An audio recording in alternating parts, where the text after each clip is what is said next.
I'm holding a cone from the Coulter pine. This is a Coulter pine cone, and it's also called a widowmaker. The species is also called the big cone pine for an obvious reason. This is the most legendary pine cone in the known universe. The sizes can range from 20 to 40 centimeters in length. This one is 30 centimeters in length, so it's about run-of-the-mill. I bought this in a store in Idlewild, California. It's a mountain community tourist town in a place called the Idlewild Living Room. So I think they sell these online. Actually, I'm not sure. Maybe they're mostly in tourist traps, but you know, these things are found in Southern California all the way up to San Francisco, I believe, Mount Diablo State Recreation Park, all the way down to Northern Baja California in Mexico.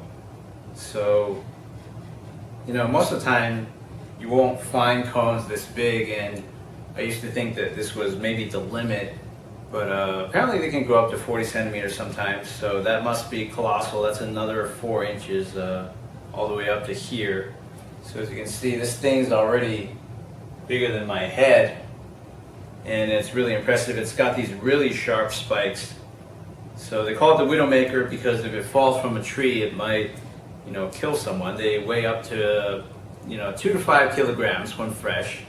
This is obviously not fresh anymore. This one's been treated, it's been washed with hot water and lacquered and whatnot, so it's not sticky to the touch, because if you were ever to try to clean one of these yourselves, you'd spend hours and hours and lots of hot water washing all the sap away.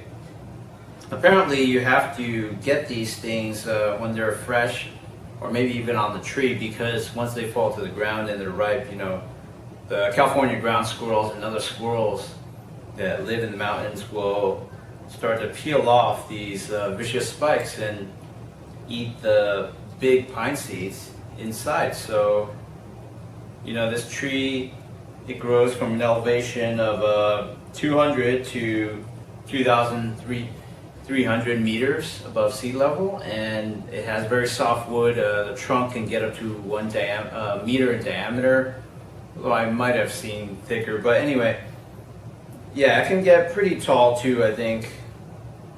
So this thing, you know, the tree's not really used or hunted for anything, so basically it's in horticultural gardens, botanical gardens, and that's it.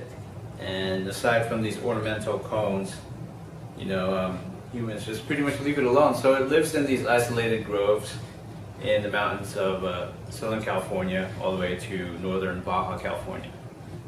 And I'm going to give you a better showing in better light. So every time I try to set this thing down, I hear things snapping, you know, on its side. It's pretty hard to set, but as you can see at this other end, it's all spiky too, so I don't think I could sit it upright. I don't have, you know, time or inclination right now to make a special pedestal for this. This is just some cheapo monitor stand that I've had and haven't had a use for.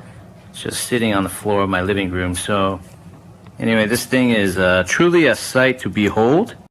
So I just measured the length of this cone, and it's 30 centimeters. And these cones can be anywhere from 20 to 40 centimeters in final length. So that's quite incredible, and you won't find cones this big other than the sugar pine cone, which is the longest cone. It just has a much smaller diameter. It doesn't have vicious spikes like this. So yeah, Southern California and Northern Baja California have the largest pine cones in the world.